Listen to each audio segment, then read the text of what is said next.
welcome to Sarah's Stamping Retreat.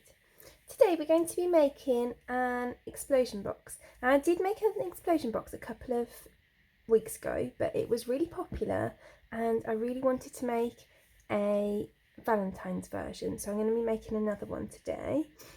And we're going to be using this meant to be stamp set with the Stitch Be Mine dies, which if you look through my videos, I actually used this die last week to create a shaker card. In fact, I've got it here. This is the shaker card that we made last Friday, and that was using this die. And today we're going to be mostly using this one. So you can see this actually cuts out a heart and the outside ruffle bit. I'll actually show you.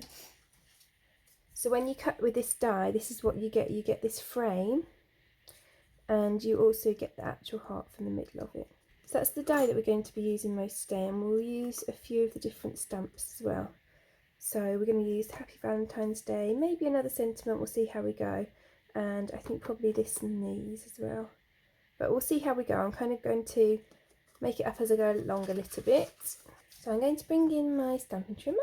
And we're going to create the base first. So I've got a 9 by 9 inch piece of grey granite cardstock, and so this is cut from a 12 by 12 inch piece. If you've only got A4, you could go to the video that I made a couple of weeks ago, which shows you how to adapt an A4 piece of cardstock to create this, but we're going to use this for today. So I'm going to put this at 3 inches. I'm going to use my scoring blade to score it.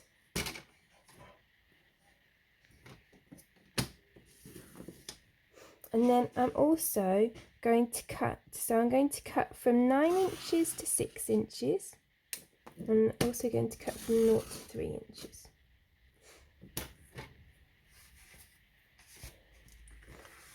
Then I'm going to place it at 6 inches. And I'm going to do exactly the same again. I'm going to score, and then I'm going to cut from 9 inches to 6 inches. And then I'm going to cut from 0 to 3 inches.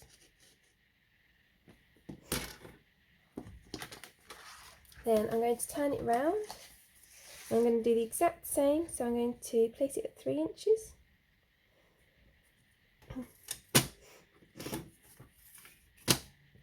And I'm going to use my scoring blade to score it, and I'm going to cut from 9 inches to 6 inches, and then from 0 to 3 inches.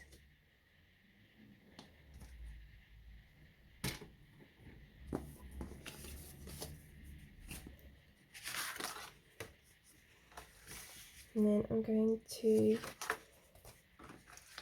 turn it around. So you can do it the same as we did on the other side. Take it to 6 inches, but I decided it'd be easier just to turn it around and do it at 3 inches again.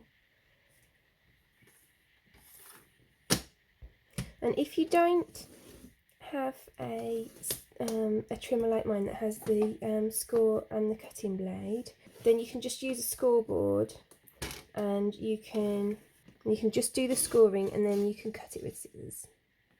So then you get this cross, which is the box base, and we're just going to fold each of the sides up on those score lines.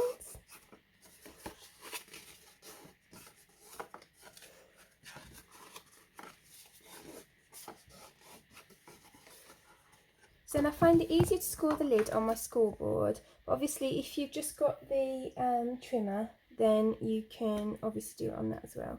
So I've just got a 6 inch by 6 inch piece of cardstock here, and I'm just leaving, can you see, a small gap at this edge, and by doing that it means that the lid will fit properly once we've made it. And I'm going to score it at 3/4 of an inch and 1.5 inches. And I'm just going to keep turning it around, and I'm going to keep leaving just a small gap at that side. And I scored that wrong, so I'm going to score it 3/4 of an inch and 1.5 inches again. Doesn't matter that I scored it wrong, because that will go inside the box. And then 3/4 of an inch and 1.5 inches. And the same again, 3/4 and 1.5.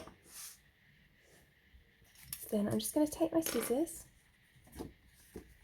and I'm just going to cut. So I'm going to cut right up to the second score line here, and the same again here.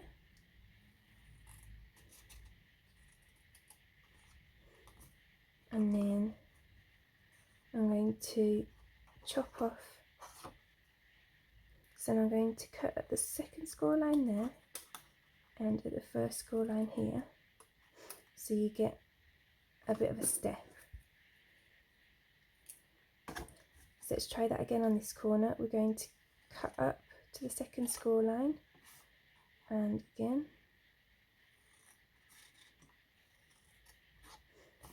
Then we're going to cut the second score line on the first flap and then the first one on the second. So we're just creating that nice step in the corner.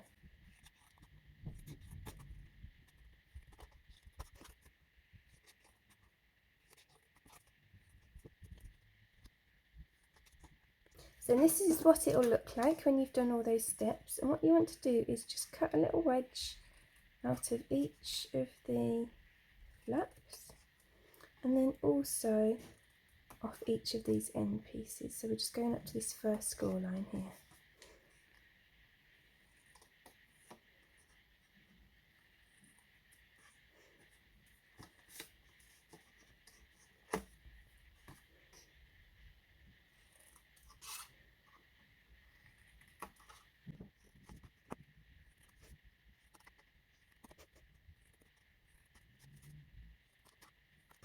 So then I'm just going to fold all the score lines.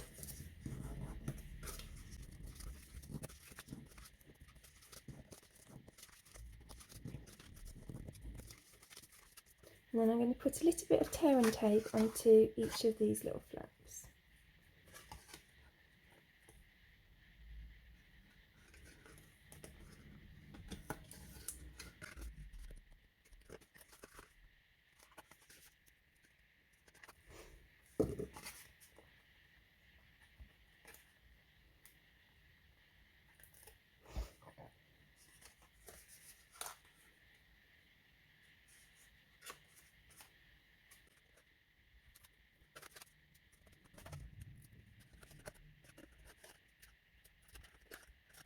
And then I'm going to put some tape on the inside of all the flaps as well.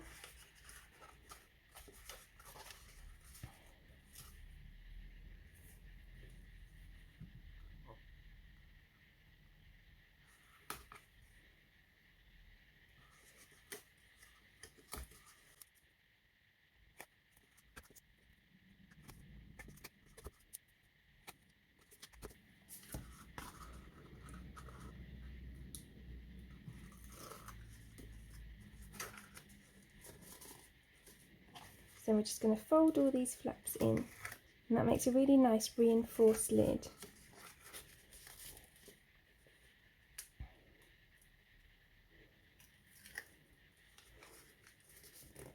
You get a really lovely edge to it, and it's quite strong as well because it's got the reinforcement. So then we can pop that on top so that you can just see how that works. There we go. So that's a basic explosion box. So now we're going to do the decorating. So I'm actually planning to decorate this quite simply. I've got here a Blushing Bride piece of cardstock measuring 2 3/4 inches square, and I've cut the heart that I showed you earlier out twice, once out of Blushing Bride and once out of grey granite, and I'm going to use the outline of the grey granite with the inside of the Blushing Bride on there. I'm going to stamp the Blushing Bride first. So I'm going to use this Happy Valentine's Day stamp, and I'm going to use grey, basic grey ink, just because it's that little bit darker than the grey granite and I want it to stand out a little bit. So I'm just going to stamp that onto the heart. Now I'm going to glue this square onto the lid of my box.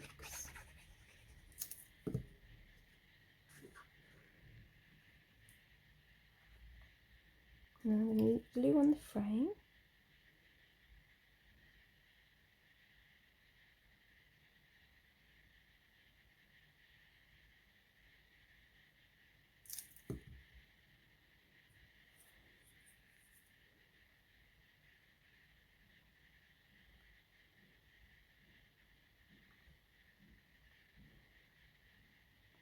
And then I'm just going to pop a couple of dimensionals behind the heart.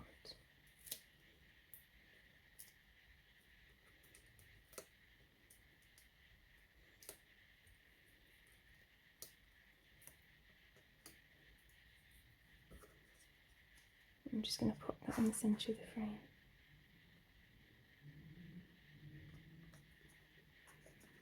There we go, so there's the lid for our box. So now we want to decorate the centre.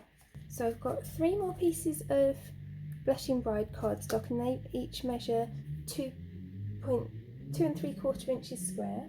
And then I've got some more frames and hearts I've cut out with that die that we talked about earlier. So I'm going to have a little play. In the middle, because that's where the gift's going to go, I'm actually just going to make that really plain. We don't want any dimension there. So I'm actually just going to stamp a piece of the Blushing Bride cardstock with some hearts. So I'm just going to use these 2 hearts. So I'm going to do the larger one first.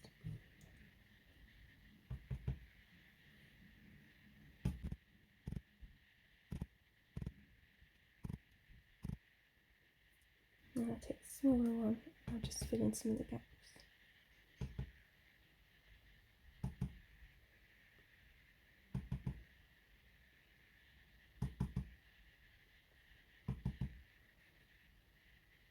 And this ink will dry a little bit softer than it looks at the moment. So that's to go in the middle there. So then I've got 2 pink hearts and 2 grey hearts, which I'm just going to stamp on. So I'm just going to use this detailed heart to stamp on the 2 grey ones.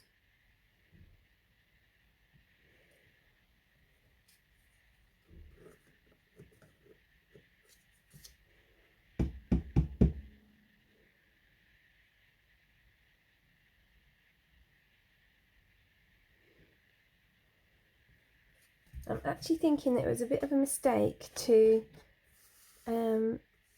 cut these out and then stamp them. So what I'm going to do, because it's very hard to get them central, so I'm just going to stamp these on a spare bit of grey granite cardstock, and then I'm going to cut them out again with the die. So I'll just go and do that a second. So you can see now that I've cut those out afterwards, they're a lot more central than these. So I like to leave some of my mistakes in so that you don't have to make them as well, because sometimes it's all about playing with things and seeing what happens. So then I'm going to add sentiments onto the 2 pink ones. So I'm going to do Happy Valentine's Day on one, and then I'm going to put Meant to Be on the other one.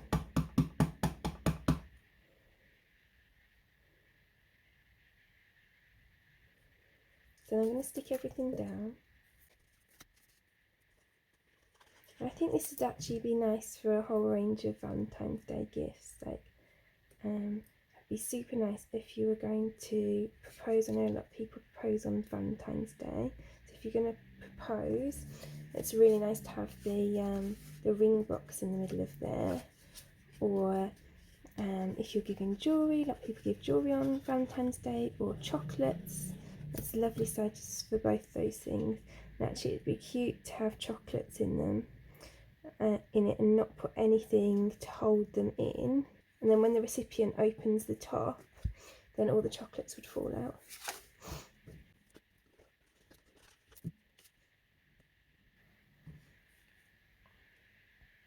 So I'm just going to add all our hearts on.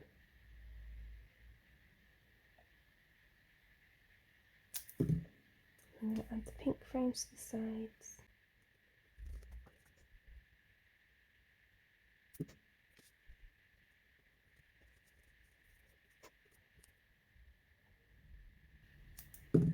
And then the grey frames to the top and the bottom.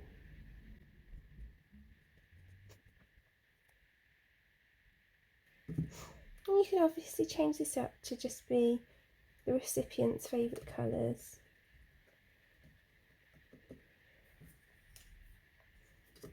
I'm going to put some dimensionals on the back of all these hearts.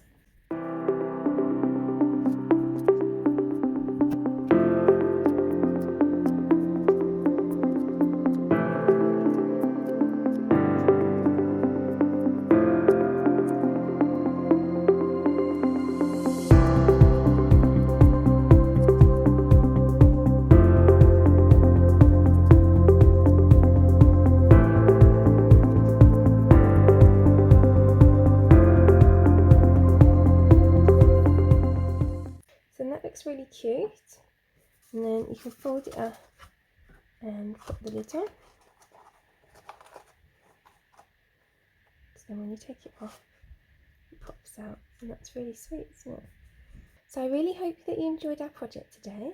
If you did, I'd really appreciate you clicking like, and you can also subscribe to my channel to see future projects. If you press the bell button and select all, then YouTube will let you know when I've got new videos online. All of the projects that we've used to make today's project are linked in the description below, and you'll also find a host code there. So if you pop my host code into your basket before you check out, then I'll send you a free gift after the end of the month. Thank you so much for joining me today. I hope to see you again soon.